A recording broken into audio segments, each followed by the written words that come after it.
I mean, at the end of the day, somebody has to be the best. Like, why shouldn't it be you? If you work hard, if you can truly say that you work hard and you try to be a good person, you know, a man or woman of character, of good reputation, of someone who really is trying, why shouldn't you deserve to be the best? Why shouldn't you see that goal, visualize it, and then take it?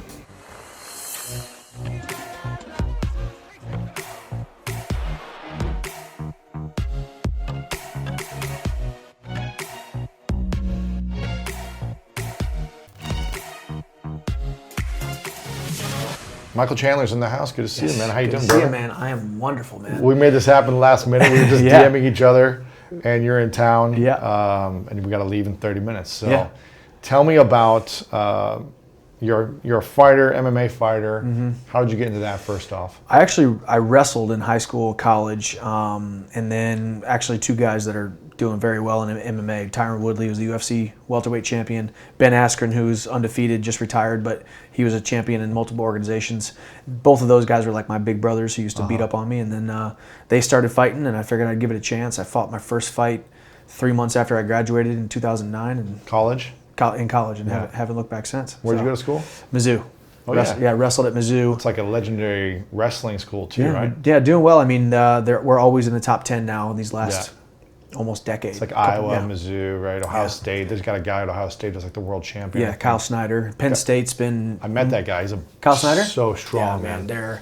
He's a machine. Yeah, and the sport of wrestling is really starting to evolve. Where I mean, guys are coming into college at young ages and doing really, really well. You know, I mean, guys are starting. That's why I just opened up my gym. We were talking earlier. Like, I want to build a wrestling club where kids can start wrestling at 5 and really be poured into and get high level coaching. Mm-hmm. So by the time they get into high school, they're already well advanced. By the time they get into college, they're 100% prepared and ready for that high level competition. Because I didn't really get that opportunity. Really, I didn't see my first college wrestling match till I was about to go into college. You know? And you just want to start kids younger. The ones that really have the hunger, really have the drive. You get the technique down early, because if you just go in with the athleticism, you're not going to be able to develop at the highest level.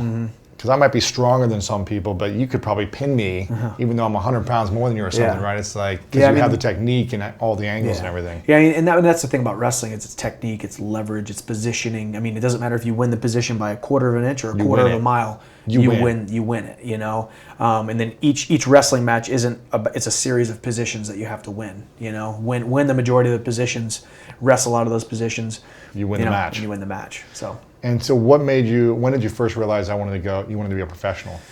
I think I just got done, and my buddy Tyron Woodley was like, you know, you should really give this a shot. And I actually went up to Canada with Ben Askren and trained with him and another guy, and got my butt kicked. And I was like, I wasn't half bad. Yeah, I was like decently athletic and putting the combinations together, and started having a little bit of success, and then had my first fight, like I said, and won by TKO in the first round, and then I was like, you got the bug. And then second, and then third, and then fourth, and then ended up becoming world champion like 16 months into my career, ranked in the top 3 in the world, and then went all the way up, and then lost 3 fights in a row, and then came back, and then now I've won 6 out of my last 7. It's just like crazy emotional roller coaster, and managing those emotions and coming back from losses, and then continuing to try to believe in yourself after you've lost, and trying to stick to the process and stick through the course, you know. Yeah.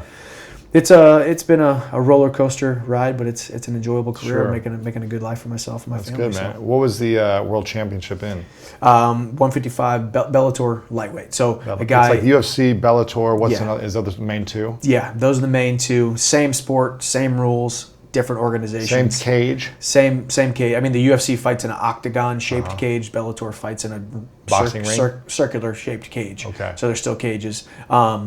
But same rules of... Same rules. Yeah, it's the unified rules of mixed martial arts. Same thing as like if there was 2 different football leagues, they still play under the same rules. Yeah, you know? Maybe there's 1 or 2 different rules. Like the Canadian league's got a couple different rules or whatever. Yeah, but ours are governed by boxing commissions. So it's not even about the organization. So that's it's the about same. The commission that governs each. So the same rules. So why go to Bellator, not UFC? It's just like being under contract. Years ago, I saw a better path when I was younger and wanted to get my career started. I thought Bellator was a great opportunity. Back then they used to do tournaments where we would fight an 8-man tournament, 3 fights in 3 months. Like Bloodsport. Yeah. 3 fights in 3 months. So I fought like March, April, and May of 2010. Okay. Or 2011 it was. And then if you did that, you won $100,000 and you got an opportunity to fight for the world title.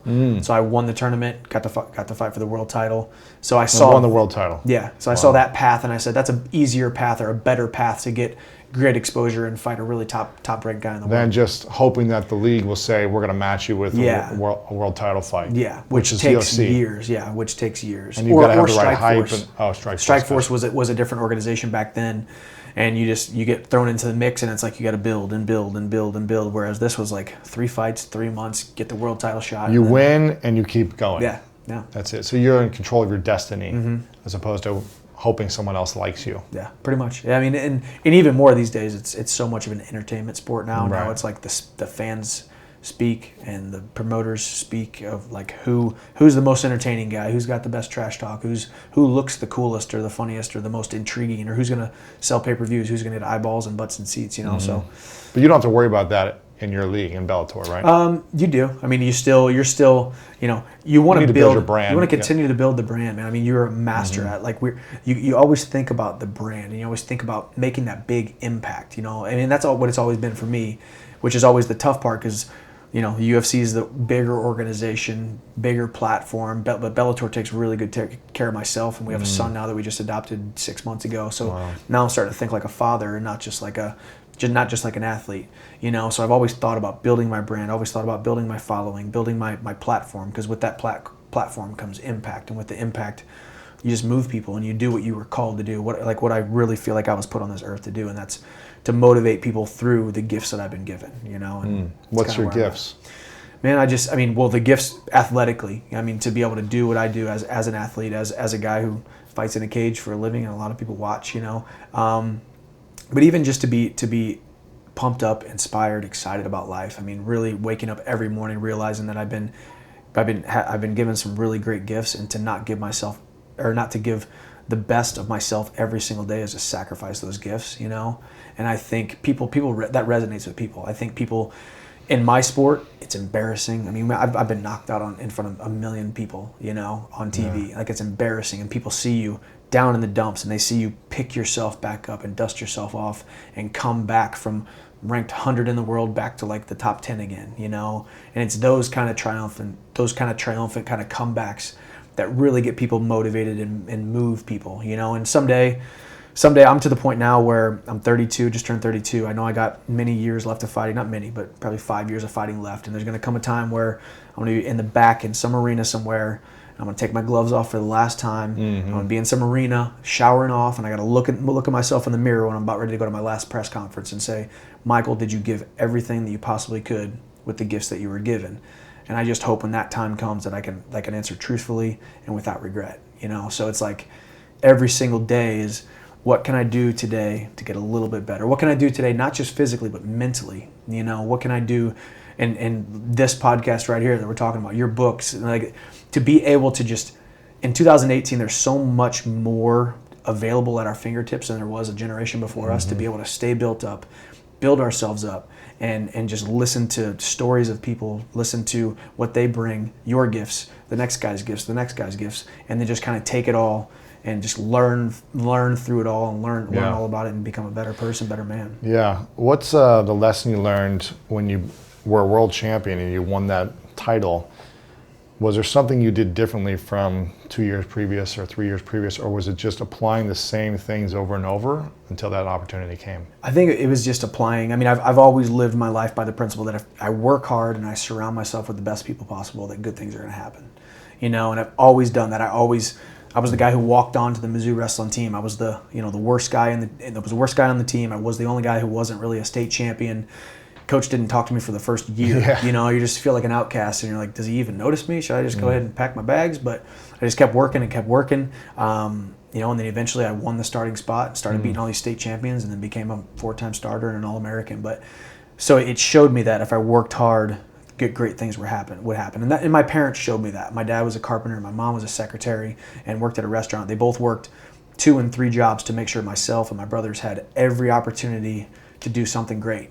But what I wasn't taught was that Michael, you deserve great things. You deserve to be a champion. You don't deserve to just be mediocre. I think so many people in life, through no fault of their own, have a bar set for themselves, a glass ceiling set for themselves that they don't even know is there until they just keep hitting it and hitting it and hitting it. And hopefully they have a breakthrough like I did. I finally realized, man, why I do everything right. I do the right things. I work hard. I'm the first guy in the practice room. I tell everybody I want to be a national champion. I tell everybody I want to be a world champion.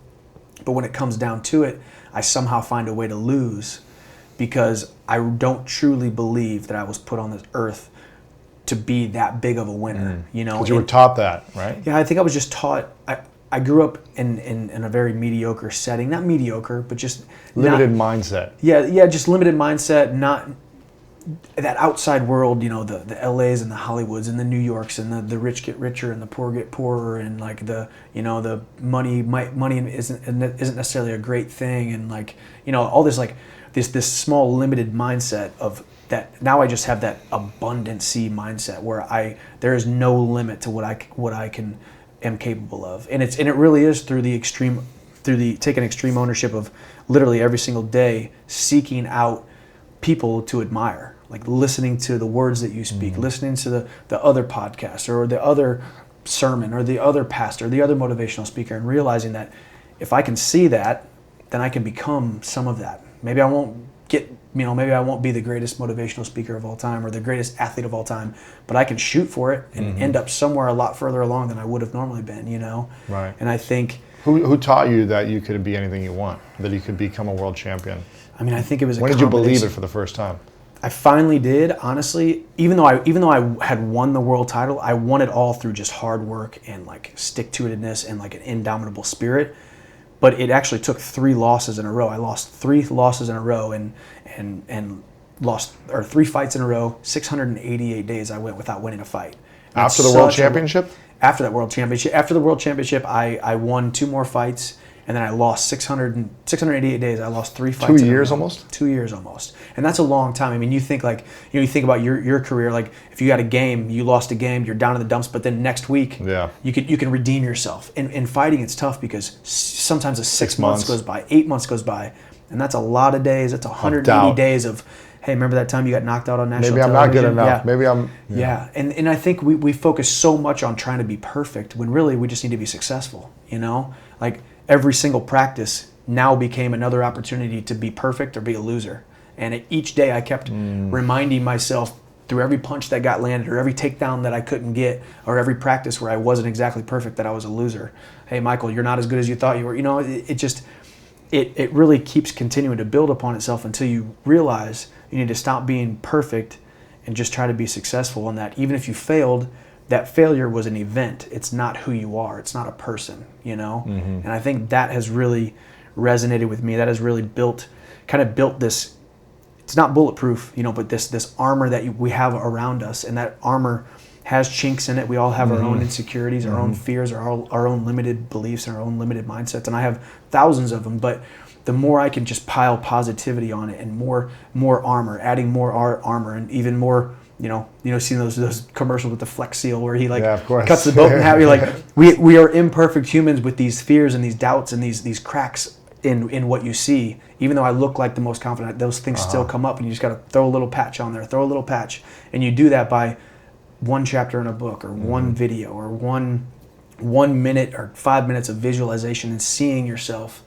winning, seeing yourself being wildly successful and being okay with that. Because there was a time when I would close my eyes and I would think about myself being rich and famous and wealthy and making a ton of impact and people looking at me like a huge leader, and that would make me feel weird because I don't want those people to think that I'm better than them. I don't, you know?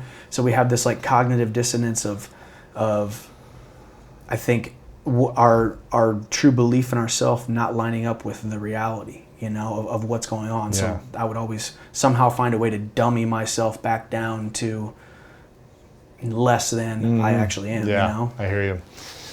To not feel like you're better than everyone else. Yeah, and that's tough because I was always taught that. I mean, and I came from a background where it's like, oh, those are those kind of people and these are these kind of people, and you know, and you never want to make people feel insecure around you, like the quote, you know, the Nelson Mandela quote, you know. Right. You know. Well, I think it's not about making people insecure. It's in showing them what's possible for their own lives. Yeah. By you setting the example. Say, hey, if I can do this, then you can do this too. Yeah. And it's being a symbol of inspiration. And that's what really moves people. Not when we say, hey, I'm better than you, look what I've done. But look at how I've created, the hard work I've taken. And here's a process you can take as well for your own dream. Yeah. And what would you say is the thing that all world-class or all world championship fighters have in common? About the way they think or the way they train? What are the things they have in common? I think it's your most prized possession, aside from my most prized possession, aside from my faith and my wife and my son, is my self-image. And I never used to think about a self-image because I never inwardly reflected. I never thought about me. I was always thinking about, okay, this practice, what can I do in this practice? What can I do in this sector of my life? What can I do for this person? The way that I look at myself, and when I look into the mirror, instead of just seeing this guy who, has failed 1,000 times or grew, had a kind of a mediocre mindset, I look at myself like a champion. I look at myself like someone who can really do some really ridiculously great things. And I also take time to pat myself on the back when I do have successes and I do have victories. I think we all get caught up in this somewhat no man's land of, well, I won that match, or I won that fight, or I got that business deal, or I got that book deal, but I was supposed to do that because that was my goal for myself. Now on to the next one, And you ever hear of Sean Atcher? He's a positive, the positive psychology, and he talks about success is not a prerequisite to happiness, because once we set that bar, now we're not going to be happy because now we just set the bar a little bit higher. So if we can be happy with ourselves, if we can be inwardly happy with who we are and look at ourselves like something way more than we actually are, kind of fake it till you make it type of scenario. There's some sort of truth to that. And as long as you continue to be a hardworking, good person, that positive self-image. In sports psychology growing up, it was like the alter ego. I would imagine my alter ego in the mirror. Or when I'd step on the field, I stepped into Jerry Rice or whatever the alter ego was at that time for me.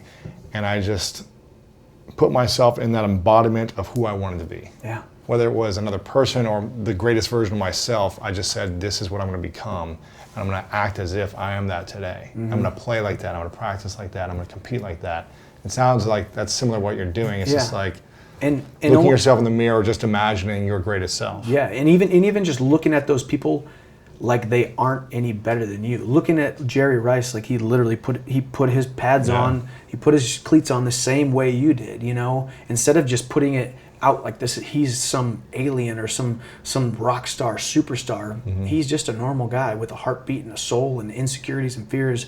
And I think and it comes with so much maturity. I mean, I think like this because I've had so many years to think about and mull it over and fail and then triumph and then fail and triumph and and just looking at it and almost kind of just making it not such a big deal. I used to put so much pressure on myself and make this sport so much bigger than it actually is, when really we're all just trying to wing it. We're all just trying to figure it out. Work hard, be a good person, surround yourself with the right people, and good things will happen. But ultimately, most of all, just continue to believe that you deserve great things. Not that you're better than anybody else, but you do deserve probably more than you think you do. What happens when we start to believe that?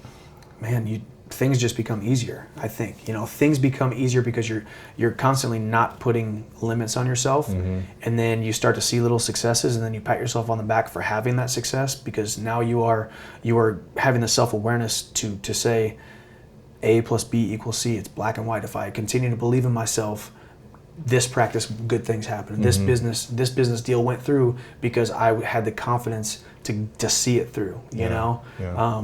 And things just like life just opens up and it becomes so much more colorful and so much more vibrant, because now instead of looking at yourself with that kind of small-mindedness, putting that ceiling right above yourself, you see it nothing but blue sky, and the sky's the limit, And it really is crazy, and it's a constant battle. Like I said, I mean, you might try to put this bulletproof armor around yourself, but you're a human being, and you have your fears and your doubts and your insecurities. They're always going to be there. It's constant. It's going to be there. Sorry, go ahead. No, but you just have to get used to it. Yeah.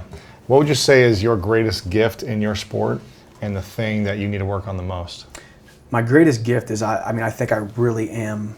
My wife would hate to hear me say it. Something like I really am not afraid for bad things to happen to me inside the cage. I feel like God led me into this sport, so I can't be fearful of what might happen. I could get knocked out. I could have brain trauma. I could have a broken leg. Whatever. I mean, some bad things can happen. It's a crazy, violent sport. But with that risk comes the huge reward of the huge impact that I can make, So I think my greatest gift is the fact that I'm not afraid to work circles around anybody in the entire world. I'm not afraid to just get way outside of my comfort zone and with complete disregard to bad things that may happen to me. And I think still to this day, my biggest weakness is trying to be perfect. I think I work hard, so I overanalyze the little bitty shortcomings. Everything, yeah. I could win a round is 5 minutes. So maybe I'm sparring, me and you are sparring, and I win 4 minutes and 53 seconds of that round, but you beat me for 7 seconds. All of a sudden, I feel like all I focus on is the 3 seconds that I lost, when really there was 4 minutes and 53 seconds that I was just dominating. And it goes back to that, try not to be perfect, just try to be successful. This is such a marathon. We try to act like it's a sprint, but it's such a marathon. And here I am, almost 10 years into the sport, the best I've ever been, with a career that I'm proud of. And it doesn't matter that I've had those losses and I've had those shortcomings and I had those people write me off and those people, say mean things and try to tear me down and say I wasn't as good as I thought I was. Now they have to eat crow because I'm continuing to build and continuing to do great things in the sport, Yeah. Walk me through, final couple questions, walk me through what you say to yourself on a fight day, or either in the morning or leading up to the fight, a couple hours before when you're in the locker room, getting onto the mat. What do you say to yourself leading up to it? And then in between each round, what do you say to yourself? I think that's actually, I'm glad you asked that, because honestly, the biggest thing that I changed too once I started to have kind of a mindset shift is I really started talking to myself instead of listening to myself. Talk to yourself, because the more you're talking to yourself, the less you can hear yourself. If you just sit there and I'm about to step into a cage in front of millions of people, stand across the cage with a man who wants to rip my face off, I mean, if you just sit there in silence and you start listen to yourself, you start to hear things that they're not even rational. I mean, they're not, there's no way that you're going to, in my mind, I was like, there's no way I'm going to lose to this guy. But if I sit there in silence, I'll sit there and, even in this last fight, I was sitting there, I was waiting to warm up. They're like, oh, let's wait a second. We got a little bit of time. And I was just sitting there silently. And I'm like, Evan, get up. Let's go hit some. Needed to hit some pads because I wanted to stop the silence, like stop the voices, So I find myself, if I talk to myself, Michael, you deserve to be a champion. Michael, you're the hardest worker in the entire world. You're the best lightweight in the entire world. You were made in the image of an almighty God who deserves to go out there and do amazing things in front of millions of people and have people inspired and motivated and pumped up to see you triumph. As I'm talking for 10 seconds straight, there is no negativity that can pop into my mind because you're human. That's what happens, And then between rounds, really, I really just want to center myself. I want to grab a couple nice, big, deep breaths because I just got done fighting for 5 minutes, and I want to listen to my coaches, have them inject like feedback, the small little techniques. And then there's about 10 seconds where you're standing there, you're looking at each other, the ref's about to say, okay, round 2, fight. And in that time, I give myself a couple little nuggets too, Like what? Talking, like I deserve to be here. Continue, Oh yeah, kind of just like, same thing. You deserve to be a champion. This guy has no idea what's up. Give him the old wink, like, you ready to do this thing? Make it, and just be present in the moment and just be in the cage and be excited to be competing. There's what I realized too is there's so many. I'm in a small pool of 0.00001% of the population and so many people out there wish they could have the opportunity that I have, So for me to not take advantage of these opportunities and for me to take this life and this gift that I for granted is just, it's robbery. It's robbery from the gifts that I've been given. I think we got a few minutes left. Yeah. A couple minutes. Yeah. It's called the 3 truths. Oh boy. I think you've heard this maybe. Yeah. So if this was your last day many years from now and you could only share 3 truths with the world and you had to take everything else that you created with you on your last day on this earth, but 3 things remain that you could share with the world, what would be your 3 truths? 3 things. Yes. 3 lessons or truths. I think we've covered a couple of them, but to like bring it back. I mean, at the end of the day, somebody has to be the best. Like, why shouldn't it be you? If you work hard, if you can truly say that you work hard and you try to be a good person and a man or woman of character, of good reputation, of someone who really is trying, that why shouldn't you deserve to be the best? Why shouldn't you see that goal, visualize it, and then take it? Because somebody else is going to if you don't. And so many times in life, people, get things that they don't necessarily deserve. But if you deserve it, why shouldn't you take it? Mm-hmm. Don't let your own limited mindset rob you of that opportunity. I'd say the other thing I have really meditated on over the last couple of years is Zig Ziglar said it best. He said, failure is an event, not a person. Every single person that you look up to, your favorite person in the entire world is a failure, has been at one point or another a failure, right? But that was an event that happened to them. And because of that, it made them a better person, mm-hmm. So failure is an event, not a person. Every single person that we've looked up to has gone from failure to the next failure to finally triumph, mm-hmm. And I think that's something that rings true to me because I had those failures and I failed so many times, but that doesn't mean I'm a failure. I'm actually a champion who has had some failures in his past. Mm-hmm. And the last one, I think there's nothing more important in this entire world than your self-image, and it's yours and yours alone. She can tell me that I'm great. He can tell me I'm great. Everybody around me can tell I'm great. But when it's just you and yourself, and you are there by yourself, you have to truly believe that you were put on this earth for awesome things, for great triumphs, for awesome opportunities, to take those opportunities and just do amazing things. And there is no limit to what you can do. I mean, I think we constantly see the negative, or we constantly hear the negative, or we constantly are making excuses of why we can't achieve things. But those are all just, like they say, fear is a liar. It really is. Every single thing that you are fearful of is so many times just a fallacy, mm-hmm. And every single thing that you've ever wanted to achieve and the greatest version of yourself is right out there waiting for you on the outside mm-hmm. of your comfort zone. We all get in this little bubble, this little box that we put ourselves in. But that's not where real growth is. That's not where the rubber meets the road. The rubber meets the road outside of your comfort zone, to be able to go out there and do great things and just challenge yourself and just surround yourself with the best people you possibly can. And through that, continuing to look at yourself like a champion in life, not in sports, not in business, not in everything, just a champion in life, to really be put on a platform to just inspire and reach people. Yeah, that's great, man. Where can we connect with you online? I'm very active on social medias at Mike Chandler MMA. My Instagram is my main source, so I like to do videos and tons of kind of inspirational stuff, workout stuff, MMA stuff, wrestling stuff, all kinds of stuff. Mike Chandler MMA. Mike Chandler Twitter, MMA. Instagram. Same thing, at Mike Facebook, Chandler MMA. I have a Facebook fan page. And where can we watch you fight? I fight on the Paramount Network and CMT currently. So that's the Bellator. That's where Bellator mm-hmm. is viewed. Gotcha. Mm-hmm. When's the next fight? I don't have anything scheduled. I just fought a couple weeks ago, so I'm healing up and hanging out, getting my gym going, trying to get all those classes up and running, and get all the programs going, so we can hopefully inspire some people, change some lives. Awesome, man. Well, I want to acknowledge you for shifting your belief and your mindset, because it sounds like growing up you didn't have that championship mentality, mm-hmm. and then you learned how to develop it, mm-hmm. and that's fascinating for me, because it's something we can all learn. Yeah. And if you were able to develop it coming from humble beginnings where mm-hmm. you didn't think it was possible, to say, it is possible. And that self-image, which I think is really key for people, is developing that self-image and being an example of what's possible for other people. So I acknowledge you for everything, man, for all that you've done, Appreciate it. Getting to the top of your sport, losing and sticking it out to continue to rise back up. Mm-hmm. Final question, what's your definition of greatness?